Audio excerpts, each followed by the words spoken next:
widescreen. Yeah.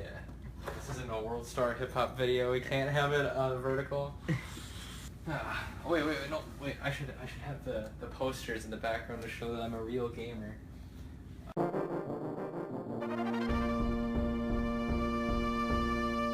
Donkey Kong Country is a special game to me.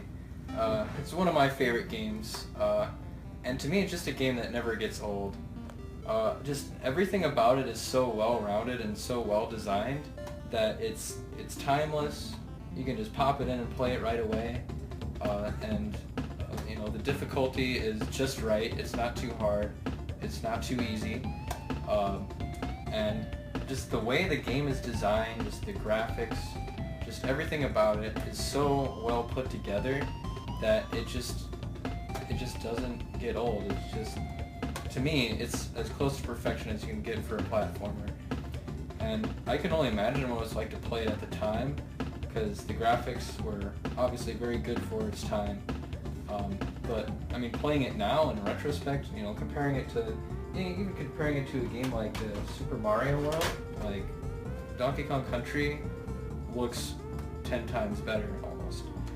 And I mean, they're both great games in their own right, but I mean, I feel like if Donkey Kong Country was released today, the graphics would probably look the same. They wouldn't be as pixelated, but like in terms of the level design and everything, it would pretty much be the same. But enough of me just talking about the game. Let's see it in action.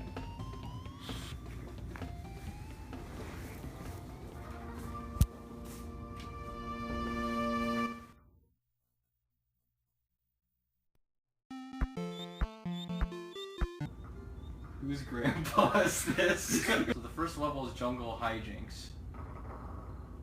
You emerge from your bachelor pad, you go in here, and you get a free life. And you got like a bouncy tire. I think every single person should have this in their apartment. That's one cool thing about this game, is there's a lot of hidden passages. Like each level has about 2 or 3, sometimes more, sometimes less. And the best way to tell if you have found all the secret passageways is if you complete the level, and when you're passing by each one, if there's an exclamation part at the end of it. Exclamation point, I should say. So like here I already found all the secret passageways. Like for this one, you have to switch to Diddy because he's got a better reach. And you can like hop onto the trees, which is really cool. It gives it a lot of replay value, because then you want to go back and explore the level more. And damn it, I mean, it's fun just exploring the level by itself, because I mean, the game looks nice, the environments are very well put together. I mean, it really just, combined with the music and just combined with the fluid controls, it just really brings you into this world. I mean, this game isn't that hard, but it gets away with it because it's fun to just wander around these levels and just, you know, just do random shit. And whenever you get sick of, you know, just wandering around exploring the areas, you can just cartwheel and jump your way through it like a speedrunner. Which is how I always used to play it, and then I was like, I listened to The Tourist by Radiohead, and then Tom York was like, hey man, slow down. I was like, you know what, you're right. I'm going to go back and play Donkey Kong Country, and I'm going to slow down.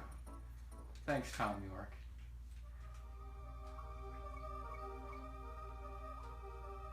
And that's another nice thing about this game, is not only is there a variety of environments, you know, there's jungles, caves. Right now we're in the underwater level. There's a variety of moods too. Like, this is one of the most relaxing and just peaceful video game levels you'll ever play. In large part due to the soundtrack. The song that plays on here is rightfully so considered one of the greatest underwater themes of all time. I would definitely agree with that. I heard an interesting vaporwave version of this song that, I don't know, I was really high when I listened to it, so I can't remember what it's called or anything, but I mean, it fit. Generally I don't like vaporwave because it's pretty lazy, but I don't know, I think they pulled it off pretty well. But not well enough for me to remember what it's called or anything like that. But yeah, I mean, just like, if you're having a stressful day, just go to one of the underwater levels and just swim around and let the music flow through your ears and just swim around a little bit, and you're good.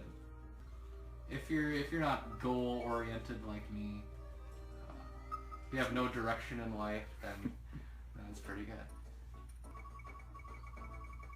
And there's a lot of opportunities to gain extra lives too. That's another good thing about this game. Like if you collect all the letters, you get an extra life. You get 100 bananas, you get an extra life. And here's the first boss in the game. I love Donkey because he's my main man.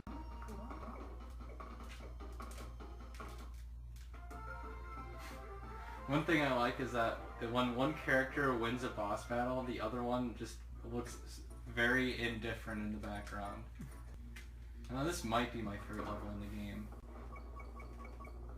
I don't know, just, you know, pretty much everything I've said about all the other levels just applies to this one, but I just love the mood of it. It's exciting. You kind of feel like you're on a roller coaster, but it's like a broken roller coaster. You have to hop over and everything. In fact, some of these pieces defy the laws of gravity, but you know, I'm fine with that. You know, I'm cool with fake science. This is fake science, like this one. Like, it's not even like supported by anything. It's just kind of floating there. But that's fine. Instead of calling it fake science, you will now be calling it fraudulent science. I don't know, there's just something very exciting about this level, I guess. Just, it's a lot of frantic movement, jumping around. I mean, there's friggin' like abandoned carts there. Like, there's kind of some dark implications to that. I think maybe what they're trying to say is that people have like died there, and that's why there's carts there. I mean, probably thinking too deep into it. They probably just thought it would be a cool obstacle. But hey, a man can dream, you know. Stop and Go Station. It's the only level in the game of its kind. It's the only one where you'll find these enemies where like sleep if you have like the barrel set on go. So you have to hit the barrel for it to go stop.